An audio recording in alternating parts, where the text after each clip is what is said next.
مضل له ومن يضلله فلا هادي له ونشهد أن لا إله إلا الله وحده لا شريك له ونشهد أن سيدنا ونبينا وحبيبنا ومولانا محمدا عبده ورسوله أما بعد فأعوذ بالله من الشيطان الرجيم بسم الله الرحمن الرحيم اليوم أكملت لكم نعمتي ورضيت لكم الإسلام دينا اليوم أكملت لكم دينكم وأتممت عليكم نعمتي ورضيت لكم الإسلام دينا صدق الله العظيم وصدق رسوله النبي الكريم الأمين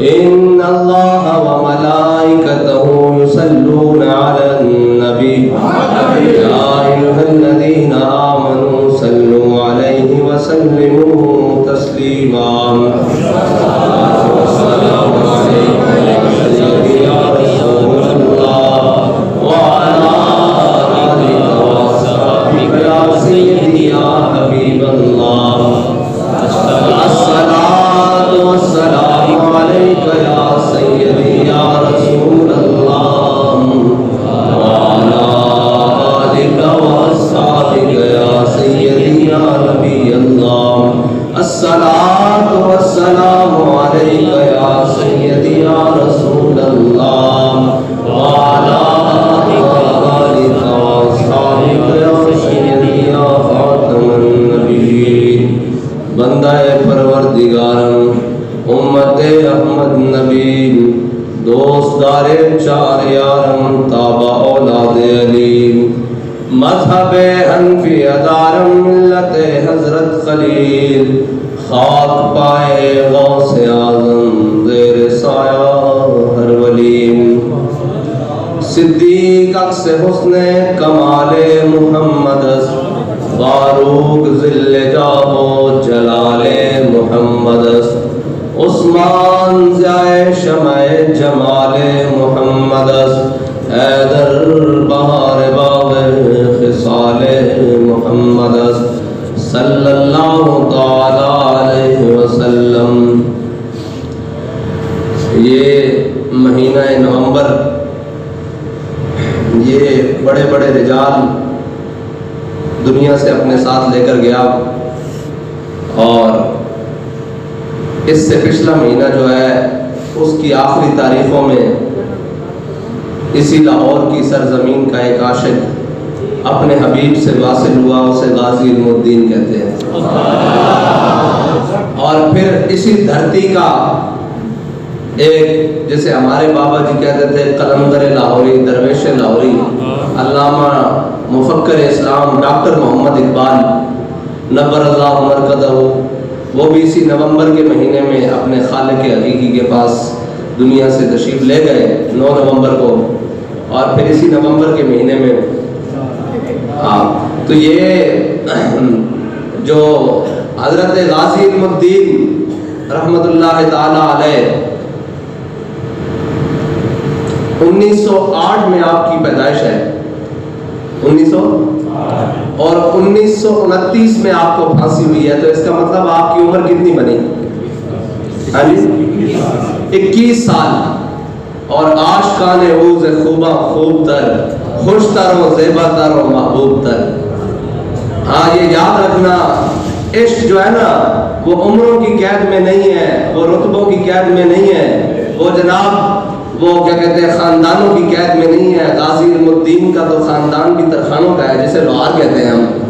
ایسے تو نہیں پھر علامہ اقبال نے قبر میں اتارنے کے بعد باہر نکل کے کہا تھا شاہ جی اسی سے گلیں کرتے رہ گئے, ترخانہ کا منڈا بازی لے گیا. یہ اور عشق کے اپنے اصول ہیں, عشق کے اپنے ضابطے ہیں. اور حضرت عبداللہ بن رواحہ رضی اللہ تعالیٰ عنہ آپ 13ویں سال اعلان نبوت کے 13ویں سال اپنے آقا مولا صلی اللہ علیہ وسلم کے دست مبارک پر مشرف با اسلام ہوئے، اعلان نبوت کے 13ویں سال، اور وادی منا میں ہوئے. اور اسلام لانے کے بعد حضرت عبداللہ بن رواحہ پہلے بھی شعر کہتے تھے، پہلے بھی شاعر تھے، لیکن اسلام لانے کے بعد اپنی تمام صلاحیتوں کو حضور کے سپرد کر دیا. پھر ساری زندگی جب تک شہادت کا رتبہ نہیں پایا اس وقت تک حضور کے دشمنوں کے خلاف شعر کہتے رہے.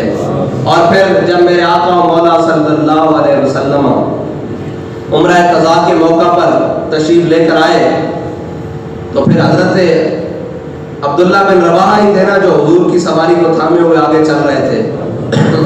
اور ان کو یاد تھا کہ میرے آقا مولا صلی اللہ علیہ وسلم کی سواری کو اور میرے آقا مولا صلی اللہ علیہ وسلم کو پچھلے سال انہوں نے عمرہ کے لیے کیسے روکا. تو پھر وہ آگے پڑھ رہے تھے خلو بن الکفار عن سبیلی الیوم نضربکم علی تنزیلی ویظہر المقیل عن مقیلی اور ویظہر الخلیل عن خلیلی. آج حضرت عبداللہ بن رواحہ حضور کی سواری کو پکڑے ہوئے آگے یہ چل رہے تھے کہ اور پیچھے ہٹ جاؤ حضور کے دشمنوں، آج حضور تشریف لے کر آ رہے ہیں. آج یار کو یار کی خبر نہیں رہنی. اگر آج کسی نے حضور کا رستہ روکنے کی کوشش کی تو ہم کعبے کے اندر بھی گردنیں اتار کر رکھ دیں گے.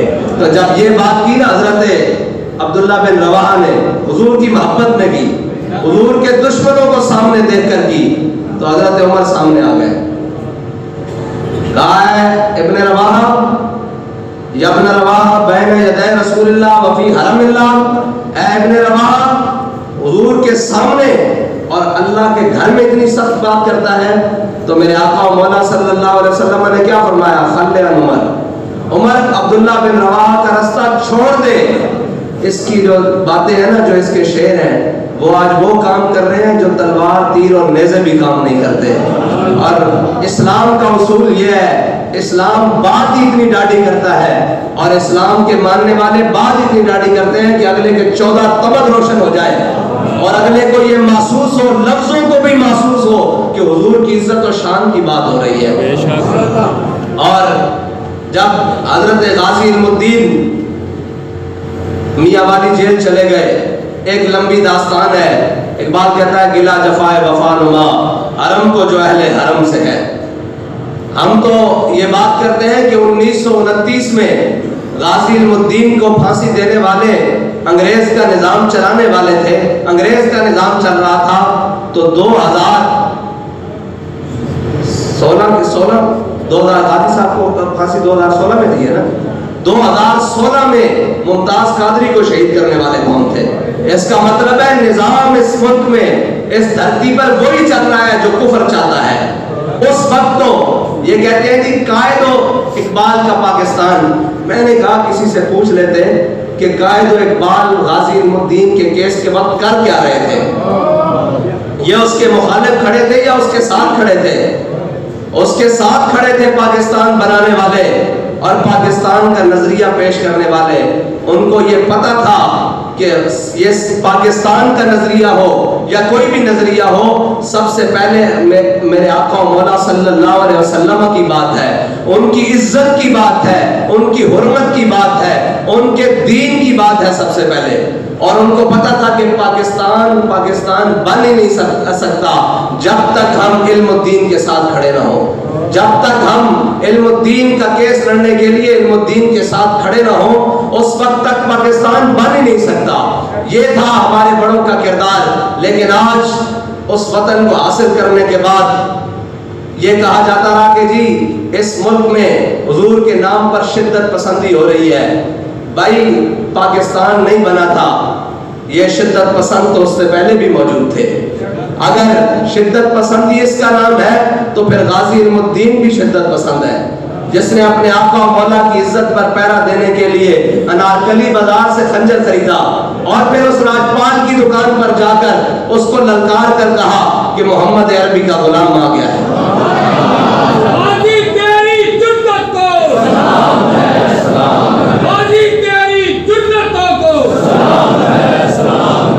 اور اپنے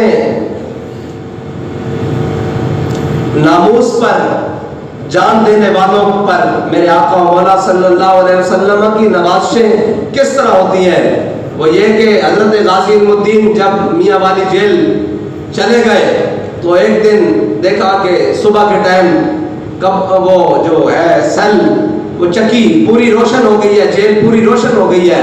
تو حضرت غازی علم الدین دائیں بائیں دیکھنے لگے. اتنے میں ان کے سامنے ایک شخص آ کھڑے ہوئے. انہوں نے پوچھا حضور آپ کون؟ کہا میں موسیٰ کلیم اللہ ہوں. کہا میں موسیٰ کلیم اللہ ہوں. انہوں نے کہا آپ اتنے اولو العزم رسول اور میری بیرک میں میرے پاس جیل میں. کہا میں نے حضور کی بارگاہ میں حضور کی کچہری میں بار بار یہ لفظ سنا ہے میرا علم الدین میرا علم الدین میرا علم الدین. کہا میں نے حضور سے عرض کی کہ یا رسول اللہ میں دیکھ کر آؤں وہ کون سا علم الدین ہے جس کا نام نامی آپ کے زبان پر جاری ہو گیا ہے. کہتے ہیں میں اس نیت سے آیا ہوں کہ تمہیں دیکھ لوں. اور پھر اس کے بعد حضرت مولا کائنات جیل میں تشریف لائے اور حضرت غازی علم الدین کو اٹھا کر حضور کی کچہری میں لے گئے. اور جب حضور کی کچہری میں لے گئے تو میرے آقا مولا صلی اللہ علیہ وسلم نے حضرت غازی علم الدین کو اپنے سامنے بٹھایا اور کہا غازی ایک تو نے میرے گستاخ کو واصل جہنم کر دیا ہے. ایک تو بات یہ ہے کہ تو میرے نام پر قربان ہو جا. ایک بات یہ ہے تو میرے نام پر قربان ہو جا، جان دے دے. دوسری بات یہ ہے کہ ہم تجھے جیل سے نکال لائے ہیں اور تو آزاد ہے، جہاں جانا چاہے چلا جا. ایک ہے کہ تو میرے نام پر قربان ہو جا، قیامت تک کوئی موذی میرے بارے میں بات کرنے لگے تو وہ یہ سوچے کہ اس امت کی ماؤں نے غازی علم الدین جیسے رجال پیدا کیے ہیں. تو غازی علم الدین نے پھر کیا جواب دیا؟ کہا مجھے خاک میں ملا کر میری خاک بھی اڑا دے. مجھے خاک میں ملا کر میری خاک بھی اڑا دے. مٹا ہوں تیرے نام پر کیا غرض مجھے نشان سے، اور بے نشانوں کا نشان مٹتا نہیں. اعلیٰ حضرت فرماتے ہیں بے نشانوں کا نشان مٹتا نہیں. وہ بے نشان ہو ہی نہیں سکتا جو حضور کے نام کے ساتھ لگ جائے. اس کا نام تو پھر ورفعنا لک ذکرک کے نیچے زمرے میں آتا ہے نا کہ اس نے حضور کا نام نامی بلند کیا ہے. جب حضور کی بات ہوگی تو پھر حضور کے غلاموں کی بھی قیامت تک بات ہوگی. وہ حضرت بلال والی بات کہ را برا کنت کرا کرائی کری منت درا. یا رسول اللہ جب بھی بڑی بڑی باتیں ہوں گی، بڑی بڑی باتیں ہوں گی، آپ کی برکت سے آپ کے غلاموں کو پیش کیا جائے گا. اور جب بھی بڑی بڑی جناب کوئی مارکوں کی باتیں ہوں گی تو آپ کی برکت سے آپ کے غلاموں کو پیش کیا جائے گا اور کسی کو نہیں پیش کیا جائے گا.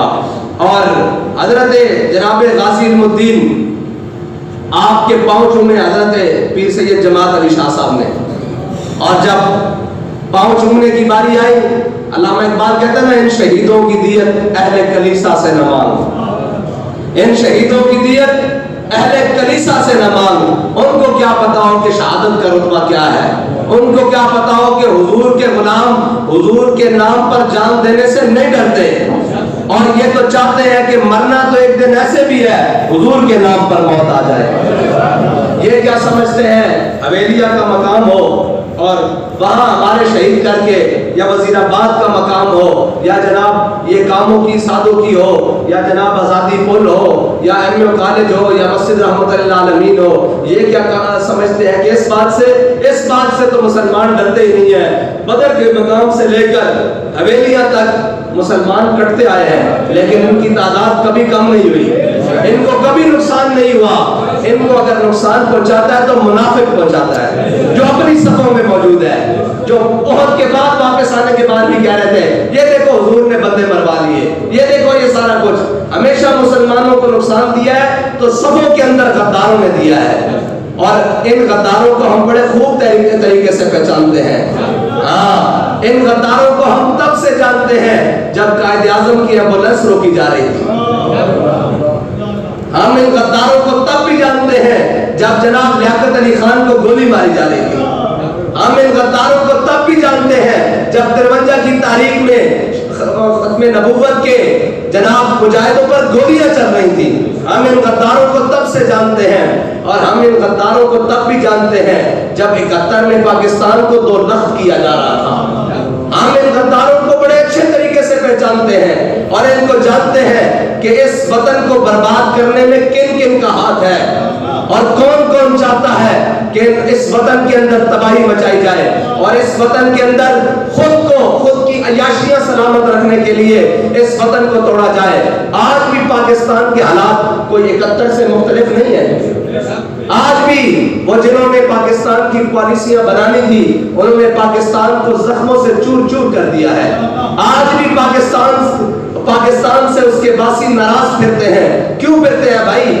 کوئی بلوچ ناراض پھرتا ہے, کوئی سندھی ناراض پھرتا ہے, کوئی پشتون ناراض پھرتا ہے, کوئی کشمیری ہزارے باغ ناراض پھرتا ہے. کیوں پھرتا ہے؟ اس لیے کہ جنہوں نے اس ملک کو سنوارنا تھا وہ آج خود ظلم پہ اترے ہوئے.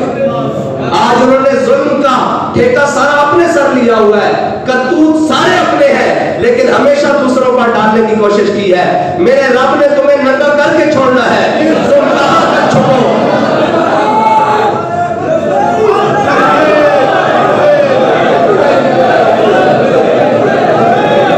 اور تم بچ ہی نہیں سکتے. تمہارا وقت قریب ہے اور تم کب تک بچو گے؟ تم نے ہمیشہ ظلم کیا ہے, حضور کے غلاموں پہ ظلم کیا ہے, حضور کے جناب دیوانوں پہ ظلم کیا ہے. پھر کل ایک اور بڑی سازش رچائی گئی, وہ جناب فائرنگ. ان کو پتا ہے, میں نے کہا فائرنگ کرنے والا پکڑو نا, اس کو پکڑو کس نے فائر کیا ہے. حکومت تمہاری ہے. یہ کون ہے جو تمہاری حکومت میں بھی فائرنگ کر رہا ہے؟ ہم تو پہلے کہتے تھے یہ کون ہے, لاؤ اس کو سامنے. جو تمہاری حکومت خیبر پختونخوا میں ہو تو گولیاں چل رہی ہو رات کے وقت, ان کو سامنے لاؤ. اب تو پنجاب میں تمہاری حکومت ہے, یہ کون ہے گولیاں چلانے والے؟ پوچھو ان سے یہ کون ہے, یہ کہاں سے آتے ہیں؟ وہ کہتے ہیں گولیاں چلائی ہیں. میں نے کہا ہمیں تو پتہ ہی نہیں کس نے چلائی ہے. یہ تمہیں پتا ہے یا ان کو پتا ہے جو چھپ کر گولیاں چلاتے ہیں؟ اب وہ ننگے ہوں گے انشاءاللہ. اب وہ شیطانیاں کر رہے ہیں جناب, اس کے بیان اور اس کی گلیاں. میں نے کہا پھر میرے بیان تو PNN نیوز کے دفتر میں بھی پڑے ہوئے ہیں, کیا اس کو بھی مجرم ٹھہراؤ گے؟ ہاں, میرا بیان تو ہر وہ شخص سنتا ہے جس کے دل میں حضور کی محبت موجود ہے.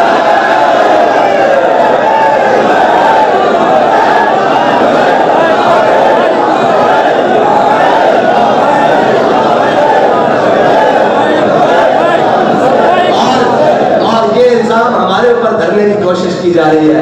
میں نے کہا ہم نے تو یہ کام اس وقت نہیں کیا جب لاشیں ہمارے گھر میں پڑی ہوئی. یہ تو کام ان کا ہے جن کے نام لیے جا رہے ہیں. ہاں, یہ کام ان کے ہیں جن کے نام لیے جا رہے ہیں, جن کو ننگا ہونا ہے اور جن کو بابا جی کہہ کے گئے تھے اللہم احسن مددا وقتلہم مددا لا تبقی منہم احدا. جن کو بابا جی کہہ رہے تھے یا اللہ انہوں نے کلے کلے کر کے مارے.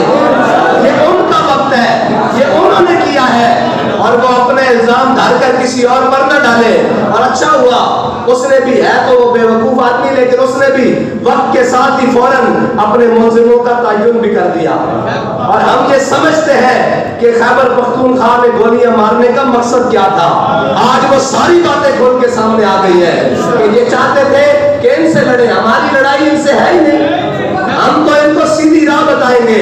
ہم جہاں یہ غلطی کریں گے وہاں ان کی تو غلطی کی نشاندہی کریں گے, لیکن یہ نہیں ہو سکتا کہ جو تم چاہتے ہو ہم وہ کریں. ہم وہ نہیں کریں گے. بابا جی فرماتے سن جلیا ہے کون ساڈی لڑائی کا ٹرمپ دے نال ہے, ساڈی لڑائی کا کفر دے نال ہے. ساڈی لڑائی ہر اس شخص نال ہے جڑا پاکستان کو توڑنا چاہتا, جڑا اسلام کو نقصان پہنچانا چاہتا. اور آج ملک کے حالات 71 تو کوئی مختلف نہیں ہے. ملک نو اس نہج تے پہنچان والے کون ہیں؟ جنہاں نے اس ملک نو کھا دیا, جنہاں نو اپنی طاقت دا نشہ. آج بھی میں تانوں کہنا پیچھے ہٹ جاؤ, اپنی حرکتاں تو پیچھے ہٹ جاؤ, ورنہ اللہ دی لاٹھی بڑی بے آواز ہے, بڑی بے آواز ہے, بڑی بے آواز ہے. اللہ دی لاٹھی بڑی بے آواز ہے. اے نہ ہوئے کہ پھر تسی ہاتھ ملتے رہ جاؤ, اے نہ ہوئے کہ وقت گزر جائے اور تانوں کہ اس نے جفا سے توبہ میرے قتل کے بعد. اے نہ ہوئے کہ سارا کچھ ہاتھوں نکل جائے اور پھر تسی سوچ دینا وہ آئے سی کی کیتا. میں دسو نا آج مشرقی پاکستان کا کوئی وارث ہے؟ آج بھی میانی صاحب قبرستان چلے جاؤ تو بہت ساری قبروں کے اوپر تختی لگی ہوئی ہے کہ یہ شخص اس غم میں مر گیا کہ پاکستان کا مشرقی حصہ پاکستان سے جدا کیوں ہوا. میں نے کہا وہ شخص تو اپنی جان اس کرب اور جناب درد میں دے گیا کہ ہم نے پاکستان کو تو بہت آگے لے کر جانا تھا, اس کو اسلام کا کڑا بنانا تھا، اس کو بڑا اوپر اٹھانا تھا۔ آج ہم دو ٹوٹے ہو گئے، دل دو لخت ہو گیا پاکستان کا، یہ اس غم میں مر گیا، لیکن جو ذمہ دار تھے وہ ہمیشہ عیاش رہے۔ آج تک نہیں پتہ لگ سکا کہ پاکستان کے ٹوٹنے کی وجہ کیا ہے، پاکستان کو کنہوں نے تباہ کیا۔ پاکستان کو انہی طاقتوروں نے تباہ کیا جن کے کان پر جوں تک نہیں دکھتی۔ ملک کے اندر جو مرضی ہو جائے، وہ مسجد رحمت للعالمین کے اندر لاشیں گریں، وہ وزیر آباد کے اندر گریں، وہ جناب سادوکی کے اندر گریں، وہ جناب فیض آباد پہ گریں، ان کو اپنی عیاشیاں سلامت ہے، ان کو اپنی طاقت کا ناز ہے، لیکن وَلَهُ الْكِبْرِيَاءُ فِي السَّمَاوَاتِ وَالْأَرْضِ۔ اور ساری طاقتیں میرے رب کی ہے، اور یہ فتنے و فساد خود کرا کر اگر یہ کرتے ہو تو پھر ان کا وزن بھی اپنی ٹانگوں پر سہنا سیکھو، ہمیشہ قوم کو لڑانے کی کوشش نہ کرو۔ ہمارا تو یہ مقصد ہی نہیں ہے، ہمارا تو یہ مقصد ہی نہیں ہے کسی کو ایسے مارنا اور کسی کے خلاف ایسے جانا، یہ سب کچھ تم خود کرتے ہو۔ اور بابا جی فرماتے تھے وہ چھپ کر کرتے ہیں، وہ سب کچھ چھپ کر کرتے ہیں، تدبیر اسے کہتے ہیں۔ لیکن آپ یاد رکھ لو، تم ننگے ہوگو تقدیر اسے کہتے ہیں۔ اب تمہارے ننگے ہونے کا وقت ہے اور اللہ کی تقدیر اسے کہتے ہیں، اور کسی نے بھی نہیں بچنا جس نے حضور سے غداری کی ہے۔ اس میں کسی نے بھی نہیں بچنا، جس نے حضور کے دین کے ساتھ غداری کی ہے، حضور کے غلاموں پر ظلم کروایا ہے۔ بابا جی نے دعائیں بڑی کمال مانگی ہے، یا اللہ جنہوں نے آرڈر دیا، جنہوں نے اس پر چل کر عمل کیا، جو ان کے ساتھ خوش ہوئے، جو ان کے ساتھ ہم نوا بنے، یا اللہ ان سب کو ذلیل فرما۔ ان سب کی ذلت کا وقت ہوا چاہتا ہے اور یہ ہوتے ذلیل۔ اس کائنات میں سب سے بڑا غیرت والا میرا رب ہے۔ یہ کیسے ہو سکتا ہے کہ ان شہیدوں کا خون رائے نہ جائے؟ اور جب تمہارا دل چاہے تم مار دو، جب تمہارا دل چاہے تم جناب سارا کچھ کر لو، اور آخر میں آ کے کہو ہمارا نام نہ لو، تمہارا نام تو افسر بازار لیا جائے گا، اور لیا جائے گا، اور اس کا نام لیا جائے گا جس نے اسلام کے ساتھ دشمنی کی ہے، جس نے پاکستان کے ساتھ دشمنی کی ہے، جس نے پاکستان کو نقصان پہنچایا ہے۔ کب تک؟ یہ میں آپ کو صحیح بات کر رہا ہوں، یہ پاکستان کو اس دورائے پر لا کھڑا کیا ہے کہ نہ آپ ادھر جا سکتے ہیں نہ ادھر جا سکتے ہیں۔ اب انہیں طاقتوروں کو پیچھے ہٹنا پڑے گا اور اپنی بینکوں میں واپس جانا پڑے گا، اور اس ملک کو اس عوام کے اوپر اور حضور کے عاشقوں کے اوپر چھوڑ دینا پڑے گا، اور وہ فیصلہ کریں گے کہ ہم نے اس ملک کے اندر کیسے جینا ہے، ہم نے اس ملک کے اندر کس نظام کے ساتھ جینا ہے، ہم نے اس ملک کے اندر حضور سید عالم صلی اللہ علیہ وسلم کے دین کو کیسے تخت پر لانا ہے۔ اللہ تعالیٰ مجھے اور آپ کو حضور کی محبت عطا فرمائے، اور جو پاکستان کے خلاف سازشیں کر رہے ہیں اور جو تحریک لبیک پاکستان کے خلاف سازشیں کر رہے ہیں، اللہ تعالیٰ ان کو ایسی ایک ایک کر کے نگاہ فرمائے اور ایسی ان کو ذلیل و رسوا فرمائے، اور جو چھپے ہوئے ہیں یا ظاہری ہیں سب کو اللہ سامنے لے کر آئے اور ساری دنیا کے ذلت کے طوق ان کے گلوں میں ڈالے۔ اللہ تعالیٰ مجھے اور آپ کو دین پر استقامت نصیب فرمائے۔ وآخر دعوانا الحمدللہ رب العالمین۔